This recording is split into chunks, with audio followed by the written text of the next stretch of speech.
नाज़रीन, क्या कभी आपके साथ ऐसा हुआ है कि आप बैंक से चेक कैश करवाने गए हों और आपको चंद 100 रुपए बैंक की जानिब से कम दिए गए हों?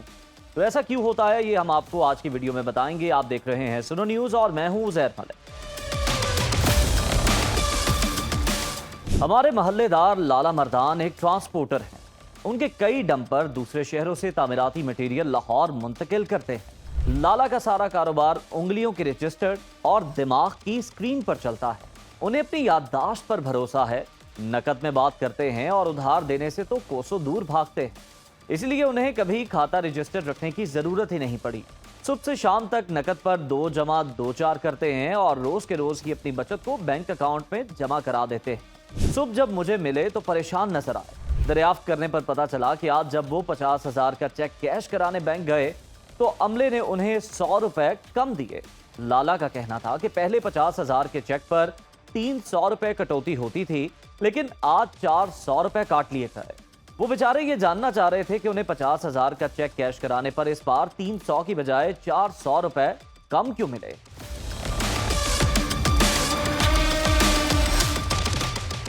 तो नाजरीन, पाकिस्तान के 90% कारोबारी और मुलाजमत पेशा अफराद की तरह लाला मर्दान भी नॉन फाइलर हैं और नए माली साल में हुकूमत ने नॉन फाइलर्स पर जमीन और तंग करने की कोशिश की है। नए टैक्स कवानीन को मजीद सख्त बना दिया गया है। नॉन फाइलर्स को चेक कैश कराने पर अब 6.6 की बजाय 8.8% एडवांस टैक्स देना पड़ेगा और यही लाला मर्दान के साथ हुआ। ये तो शुक्र है कि हुकूमत ने नॉन फाइलर्स के अकाउंट खत्म करने की तजवीज़ मंजूर नहीं की। अगर ऐसा हो जाता तो नॉन फाइलर्स को अपने बैंक अकाउंट से बोरियां भर भर के रकम निकलवाना पड़ती और फिर अपने घरों के खुफिया गोशों में छुपाना पड़ती। आखिर हुकूमत ने नॉन फाइलर्स के हवाले से इतने सख्त कवानीन क्यों मुतारिफ करवाए हैं?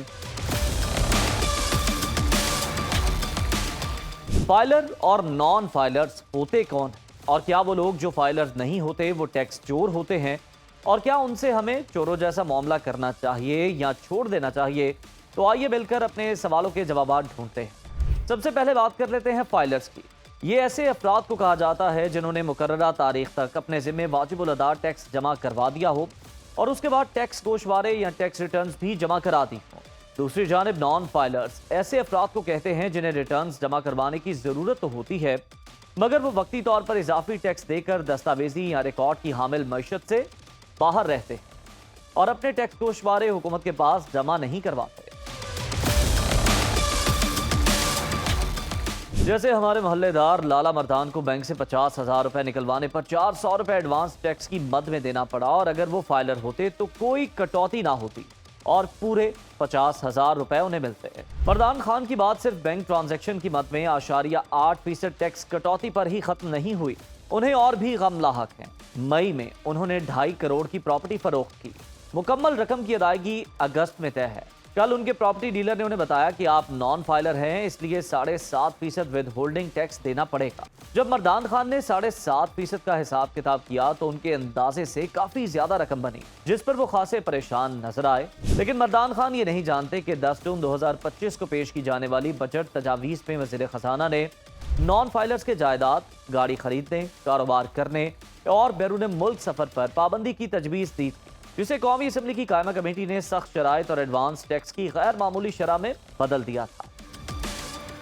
पाकिस्तान में नॉन फाइलर की इस्तिलाह 2013 में मुतारिफ करवाई गई। नॉन फाइलर की इस्तिलाह ऐसे पाकिस्तानियों का तहफ़्फ़ुज़ करती थी जो ज्यादा टैक्स देकर माली गोशवारे जमा करने की पाबंदी से बच सकता था, लेकिन टैक्स कवानीन में यह इस्तिस्ना गलत था। दुनिया में कहीं भी रियासत से अपनी आमदन छुपाने वालों के लिए पाकिस्तान जैसा पैकेज नहीं है। नॉन फाइलर्स की जानिब से डबल टैक्स देने की बात करें तो गुज़श्ता माली साल में नॉन फाइलर्स ने 25 अरब रुपए टैक्स मद में जमा कराए और अगर ये कैटेगरी खत्म होती है तो 25 अरब रुपए ही कम जमा होंगे। अलबत्ता मुल्की मैशत दस्तावेजी मैशत में ढलने के करीब हो जाए।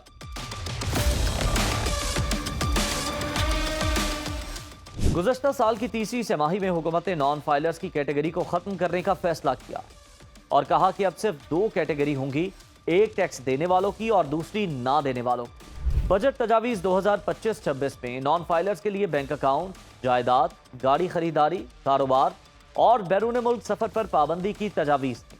बदकिस्मती से अवामी नुमाइंदों ने इन तमाम पाबंदियों को सख्त टैक्स इक़दामात में बदल दिया। 100 साल भी नॉन फाइलर्स की इस्तेलाह अपना वजूद बरकरार रखने में कामयाब रही। मंजूर शुदा फाइनेंस एक्ट 2025-26 के मुताबिक बैंक अकाउंट से लेकर जायदाद और गाड़ी की खरीदारी तक नॉन फाइलर्स को सख्त पाबंदियों में बांध दिया गया है। अब नॉन फाइलर्स 5 करोड़ से महंगी जायदाद और 70 लाख से ज्यादा कीमत वाली गाड़ी नहीं खरीद सकेंगे। नॉन फाइलर को 10 करोड़ की जायदाद फरोख्त करने पर 9.5% विद होल्डिंग टैक्स देना होगा और 7 करोड़ तक की जायदाद की फरोख्त पर यह शरह 8.5% होगी। लेकिन फाइलर के लिए यह टैक्स की शरह ज्यादा से ज्यादा 5.5% है। सेल्स टैक्स में रजिस्टर ना होने वाले बड़े कारोबारी या दुकानदार हजरात के खिलाफ भी सख्त कार्रवाई का कानून बन गया है।